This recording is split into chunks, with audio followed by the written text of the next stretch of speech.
Bapak Mama, saudara-saudari yang dikasihi, diberkati oleh Tuhan. Shalom. Sekali lagi shalom. Ya, ini masih pagi, jadi Bapak Mama coba senyum. Ya, ini kita masih pagi tapi kita seperti kepanasan, jadi muka kurang segar. Nah, Bapak Mama yang terkasih dalam Tuhan kita Yesus Kristus, hari ini kita belajar dari 1 Timotius pasal 6 ayat 2b sampai dengan 10. Di bawah tema hidup dengan rasa cukup. Hidup dengan rasa cukup. Bapak Mama yang terkasih, menurut Bapak Mama, sudahkah Bapak Mama sudah cukup? Pasti ya Bapak Mama. Ya pasti sudah menikmati berkat Tuhan dan itu sudah cukup. Bapak Mama, saudara-saudari, dalam kehidupan kita bersama di dunia ini, kita tidak terlepas dari orang lain. Kita sering membangun relasi, kita sering membangun komunikasi dengan orang lain. Hidup ini saling berbagi. Karena kita hidup bukan untuk diri kita sendiri, karena kita hidup untuk orang lain. Tetapi ingat juga bahwa dalam kehidupan itu, dalam pergaulan, dalam membangun relasi satu dengan yang lain, ada kehidupan yang negatif, tetapi ada juga kehidupan yang positif. Kalau kita ingat 1 Korintus pasal 15 ayat 33 berkata bahwa jangan sesat. Pergaulan yang buruk merusak kebiasaan yang baik. Awalnya dia baik, tetapi karena terpengaruh dengan lingkungan yang turut membentuk yang negatif, akhirnya dia tidak punya prinsip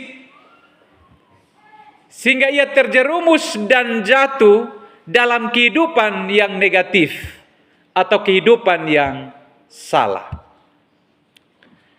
Tetapi juga ada kehidupan yang sangat-sangat positif, yang turut membentuk karakter seseorang. Yang awalnya mungkin dia tidak takut Tuhan, tidak mau beribadah kepada Tuhan, tetapi kemudian lingkungannya juga membentuk dia, sehingga ia turut serta ada di dalam ibadah-ibadah.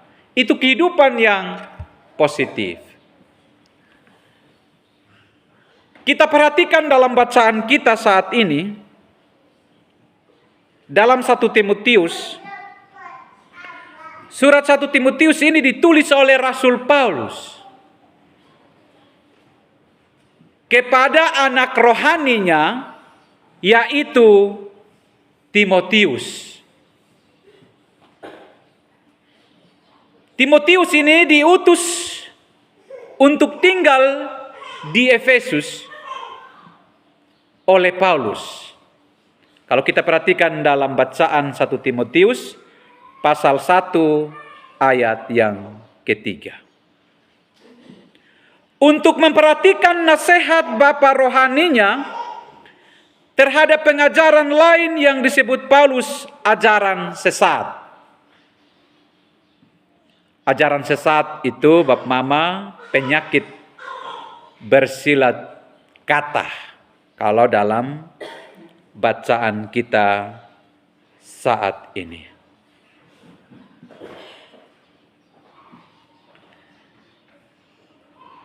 Yang tidak menurut perkataan Tuhan Yesus, baik dalam ibadah maupun dalam perilaku kehidupan. Karena pengajaran sesat ternyata Bapak Mama membaur dalam kehidupan di Efesus. Jadi kita sulit untuk kita bisa membedakan mana yang betul benar-benar orang yang takut akan Tuhan, dan mana yang memang benar-benar pura-pura mengikut Tuhan.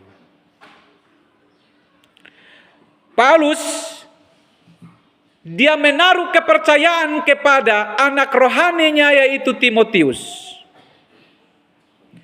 Paulus meminta Timotius untuk melakukan deteksi pada ajaran sesat itu, dan kemudian memperlengkapi jemaat untuk tidak terkontaminasi atau pengaruh dalam ajaran-ajaran sesat. Tetapi Paulus ingatkan Timotius juga bahwa kamu harus waspada. Jangan sampai kamu juga terjerumus dalam ajaran-ajaran yang tidak sehat. Bagaimana kita bisa membedakan, Bapak Mama, ajaran sesat dan ajaran yang tidak sesat? Kita bisa perhatikan dalam bacaan kita saat ini. Dalam bacaan ini, saya bagi menjadi 3 bagian. Yang pertama, berbicara tentang bersilat lidah. Kalau kita perhatikan bacaan kita ayat keempat, ada orang yang berlagak tahu, atau biasa kita bilang, dia itu sok tahu.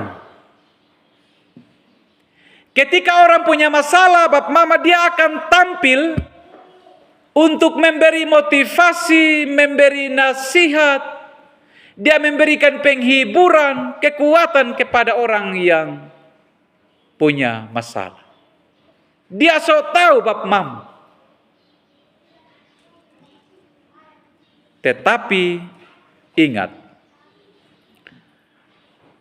bahwa dalam bacaan kita bagian pertama ayat 2b sampai dengan ayat ke-5 ini, orang yang berlagak tahu dan orang atau orang yang sok tahu itu juga tidak baik. Orang yang berlagak tahu atau sok tahu ini kadang-kadang dia suka mencampuri masalah rumah tangga orang lain.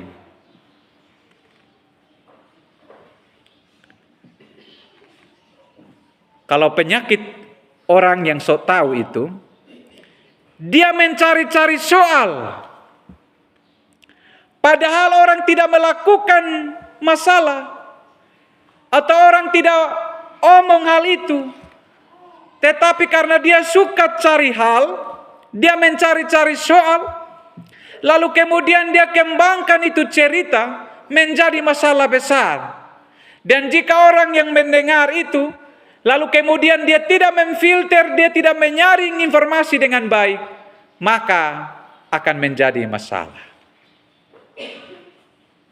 Itu orang yang tipe atau gaya yang berlagak tahu. Ada dengki, ya, ada iri, ada marah, ada fitnah, dan paling bahaya itu dalam bacaan kita bilang curiga. Curiga yang berlebihan. Orang yang curiga berlebihan, yang selalu negative thinking, yang selalu berpikir negatif terhadap orang lain, itu berarti orang itu sedang bermasalah dengan dirinya. Amin, Bapak Mama. Dia bermasalah dengan dirinya, artinya bahwa dia belum beres dengan dirinya. Karena dia selalu menaruh curiga dengan orang itu, bahwa orang itu selalu jahat. Belum tentu juga. Kalau kita menaruh curiga yang berlebihan bahwa itu orang itu jahat, Maka ketika kita pergi ke rumahnya, dia siap kita minum, makan, pasti kita tidak akan makan. Karena ada rasa curiga. Dan rasa curiga itu muncul kemudian ada ketakutan di dalam diri. Sehingga semua itu tidak baik. Berarti yang masalah itu bukan orang yang kita curigai. Tetapi yang bermasalah itu adalah orang yang menaruh curiga. Berarti secara psikologi, orang yang menaruh curiga itu, dia sedang mengalami penyakit. Sebab mama ingat sudah, kalau selalu mencurigai orang, bisanya begini, dia hanya numpang saja dengan suami kita. Padahal ya hanya mungkin dia pegang paha. Karena kan di sini jalurnya kita harus nungging. Padahal dia belum sampai pada titik yang namanya selingkuh dengan kita pun suami. Tetapi karena kita menaruh curiga yang berlebihan, yang selalu negatif, akhirnya jadi masalah. Padahal dong tidak berbuat. Tapi karena kita menaruh curiga yang berlebihan, kita katakan bahwa, atau kita kembangkan informasi bahwa saya suami sudah selingkuh dengan si A, si B. Padahal tidak juga. Nah, Bapak Mama yang terkasih dalam Tuhan kita Yesus Kristus, tipe yang berikut penyakit bersilat ini adalah adanya percecokan, adanya perselisihan. Dalam kehadirannya itu tidak pernah membawa yang namanya damai sejahtera, sukacita. Tetapi dia hadir dalam sebuah komunitas, dia hanya bawa percecokan saja, perselisihan saja. Nah, Bapak Mama yang terkasih, kalau kita menghadapi orang-orang demikian, kita harus hati-hati. Kita harus mawas diri. Kita harus waspada dengan orang-orang demikian. Jadi kalau kita tukang bikin masalah, itu berarti kita masuk dalam kategori ayat ke-2b sampai dengan ayat ke-5 soal penyakit bersilat kata. Itu penyakit. Nah, penyakit itu mesti kita harus mengatasi. Kita harus mencegah, kita harus mengobati supaya penyakit itu jangan menyebar. Virus itu kita harus hentikan. Karena kalau kita hidup selalu menaruh curiga, selalu iri dengan orang, selalu melakukan perselisihan, berarti itu penyakit yang mesti kita kasih putus dari diri kita. Yang kedua, ayat 9 sampai dengan 10. Ini berbicara tentang gaya hidup. Ini omong soal gaya hidup. Gaya hidup di dalam pelayanan. Kalau kita perhatikan dalam bacaan kita, kalau di ayat ke-5 di bagian akhir, yang mengira ibadah itu adalah suatu sumber keuntungan. Lalu di ayat ke-9, tetapi mereka yang ingin kaya terjatuh ke dalam pencobaan, ke dalam jerat, dan ke dalam berbagai nafsu yang hampa dan yang mencelakakan, yang menggelamkan manusia ke dalam keruntuhan oleh kebinasaan. Karena akar segala kejahatan ialah cinta uang, di ayat ke-10. Uang itu penting. Uang itu sebagai alat, bukan sebagai tujuan. Uang itu sebagai alat, bukan sebagai tujuan. Manusia hidup tanpa uang, Bapak Mama, harus ada uang. Sebagai alat itu kan tukar menukar. Dia pergi pasar, beli sayur, beli ikan, dia kasih uang baru orang kasih dia barang. Itu sebagai alat. Tetapi ingat, bukan menjadi tujuan utama. Uang kalau menjadi tujuan utama, berarti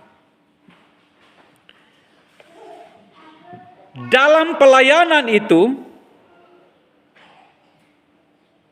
ini pandangan yang negatif. Ada kesempatan untuk mencari keuntungan. Kalau dia mau melayani itu harus ada sesuatu. Kalau tidak, dia tidak mau melayani. Itu berarti bahwa dia melayani, dia ukur dirinya itu dengan standar harus ada uang. Kalau tidak ada uang, maka dia tidak melayani. Kalau ada uang, dia melayani. Kalau uang sedikit pun juga dia akan melayani dengan setengah-setengah. Tapi kalau uang banyak, baru dia melayani. Bahkan juga, kalau orientasi pelayanannya hanya uang, maka dalam pelayanannya pun juga dia akan pilih-pilih. Kalau orang yang kaya, orang yang mampu, dia akan melayani dengan total. Atau orang yang punya jabatan, orang yang ternama, dia akan melayani orang itu dengan total. Itu hanya karena dia melayani cari muka. Lalu kemudian orang-orang yang miskin, orang-orang yang pendidikannya rendah, orang-orang yang tidak ada apa-apanya, pasti pelayanannya kurang disentuh. Ini berarti bahwa dia melayani bukan berdasarkan ketulusan, tetapi dia melayani karena ada apanya.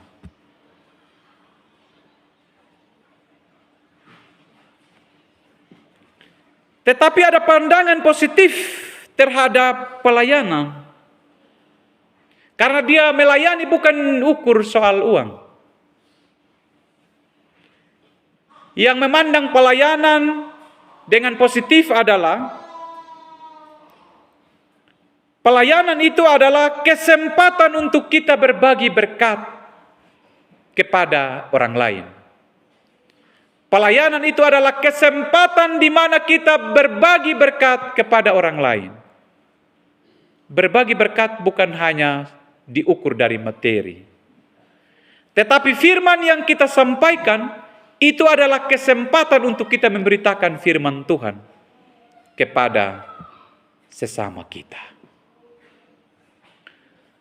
Orang kalau orientasinya, tujuannya uang, Bapak Mama,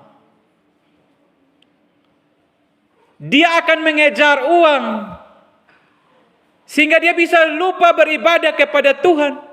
Dia bisa lupa melakukan pelayanan yang Tuhan percayakan kepadanya karena uang. Jadi dia kerja dan kerja, dia lupa beribadah kepada Tuhan karena fokus utamanya adalah kejar uang. Padahal dia tidak sadar bahwa uang itu Tuhan yang kasih. Kita boleh mencari dan mencari, tetapi Tuhan yang kasih. Matius 6 ayat 33 bilang, carilah dahulu kerajaan Allah, maka semuanya akan ditambahkan kepadamu. Cari Tuhan dulu, maka Tuhan akan tambahkan bagi kita. Kalau dalam Mazmur tadi 147 ayat 11, Tuhan senang kepada orang-orang yang takut akan Dia, kepada orang-orang yang berharap akan kasih setianya.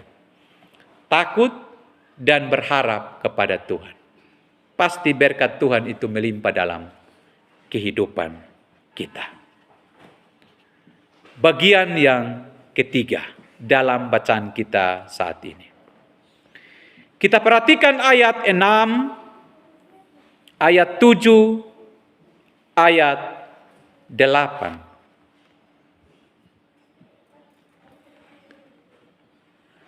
Ibadah itu kalau disertai rasa cukup memberi keuntungan besar. Kalau ibadah itu disertai dengan rasa cukup, maka ada keuntungan besar. Kadang-kadang orang penuh dengan kekhawatiran dalam pelayanan. Sudah, saya kasih kurang uang persembahan sedikit, karena anggap saja ini uang pulsa, anggap saja uang transportasi, anggap saja ini saya punya uang capek. Itu pemahaman yang sangat keliru.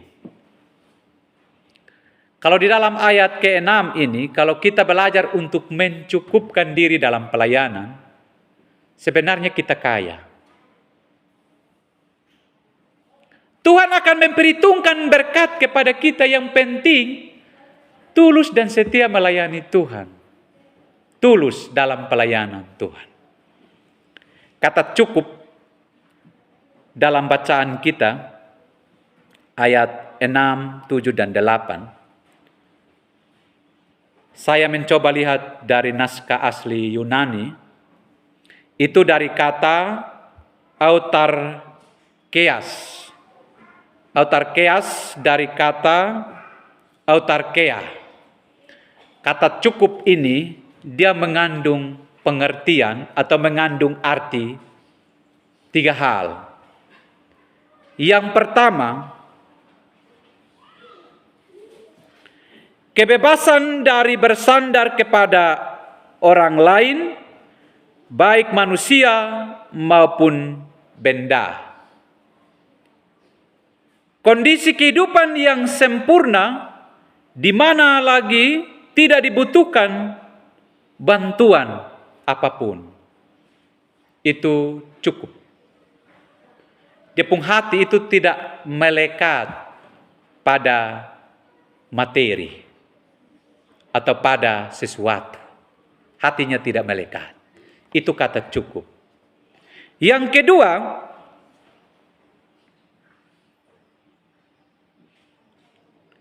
tidak kurang, tetapi pas.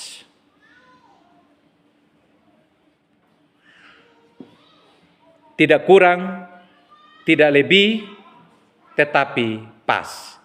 Itu cukup. Yang ketiga,